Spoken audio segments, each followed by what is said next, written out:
Hello everyone, welcome back. In this video, we are going to learn how to install Jupyter Notebook in VS Code. Jupyter Notebook is you can think of, it is a IDE. You can write code with Jupyter Notebook in VS Code. To install Jupyter Notebook in your machine, you need a machine. Say for example, you need a Windows machine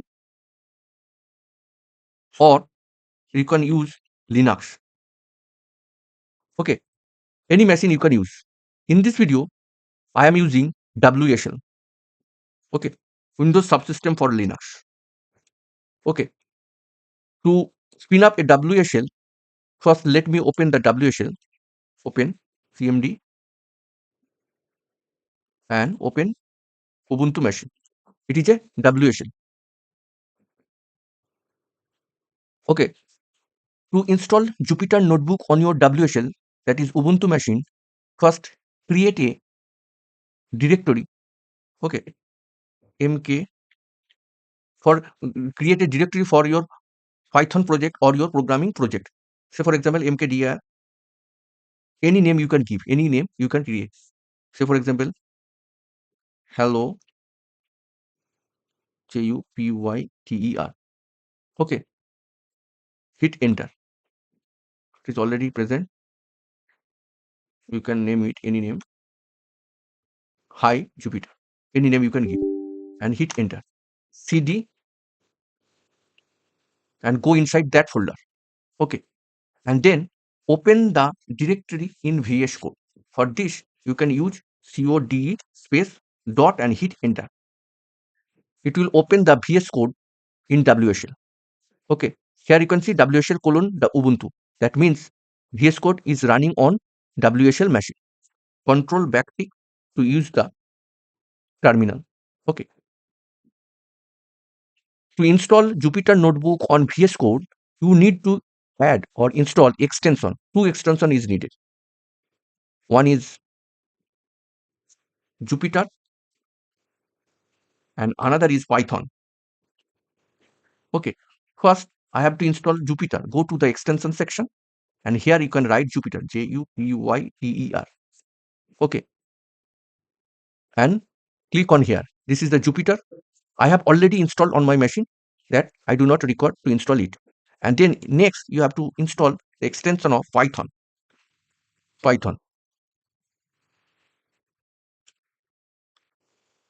And then you have to install Python. I have already installed the Python extension in my machine. That's why it is already installed. Okay, then click on this, then close it. Two extension you have to install in your machine. Okay, I have already installed it.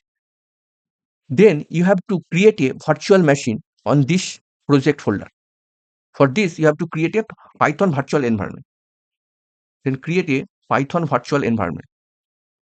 Okay, Python virtual environment. Okay, you have to create it. To create a Python virtual environment, just use Python 3 hyphen m venv and then name of the virtual dot venv. Okay, and hit enter. Venv. Okay, and then hit enter. It will create a virtual environment. Then you have to activate it. To activate the virtual environment, just use this command, source dot venv bin activate and hit enter. It will create a virtual environment on your machine. Okay, you can see the .venv at the beginning. That means your virtual environment is activated. Okay, then you have to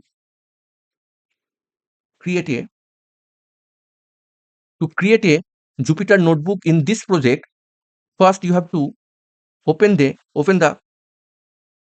palette, that is Control Shift P, and here you can open walkthrough, and then you have to select get started with Jupyter Notebook. Okay, get started with Jupyter Notebook, and then again Control Shift P, and here you can create a new Jupyter Notebook. Okay, a Jupyter Notebook is created on your this current project directory. Okay, this is the Jupyter Notebook. Then you have to select a kernel, then click on select kernel and Python environment and choose the existing Python virtual environment. Here in my case, this is the existing Python virtual environment. And here you can write any Python code. Say for demo purpose, I am using a simple code that is print function, print print, and then I have to write hello Jupyter Jupyter notebook. This line I want to write this line, and then you have to, if you want to run it, just click on here this person execute cell below, and then click on install Python ipython kernel and install it. Okay, wait a little bit, it is installing Python ipython kernel. It is first time, you have to wait a little bit for this. It is done, and then click on restart, or again you can run it.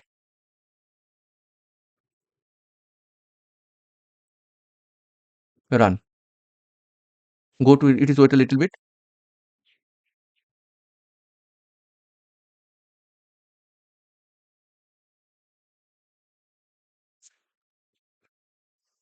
And this untitled Python notebook, you can save it. Just go to the file and then click on save, and here you can see it is the under this project directory, and name it. You can name it test ipython notebook, and okay, this you can see this is the Python notebook file, and then click on run it. Okay, then click on select Python, and then click on this, and then run. This is run. Okay, and again you can create another code, print hello Python. If you want to run it, just click on this hello Python, run. Okay, if you want to create another Python notebook, just click on Control Shift P, create a new Jupyter notebook, and here you just save it. First save it, file save, and test1 ipynb means ipython notebook, and save. Then test1, then you can write another code in this Python notebook. For demo purpose, I have a Python code here. We can copy and paste, just copy and paste it on my this part, Control V. This is I want to write. And if you want to run this Python notebook, just click on here and choose the kernel. Here you have to install Flask to run this. Wait a little bit.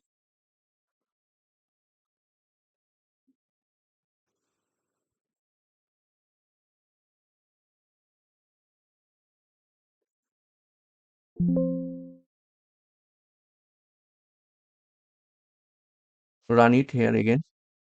It throws an error. First line error. It throws an error.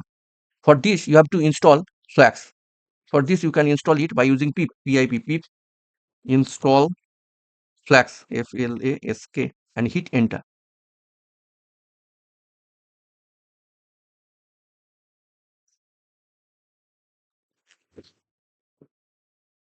Pip install Flask. pip3 install Flask and hit enter. It is installing Flask on your project. Okay, Flask is installed. Then you can write Control L, clear the screen, and then you can run it again. Just click on here, execute shell and below,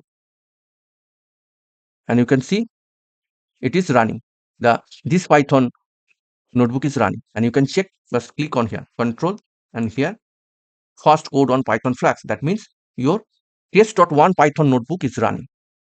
Okay, and it is shows first code on Python Flask. This message is displayed on the.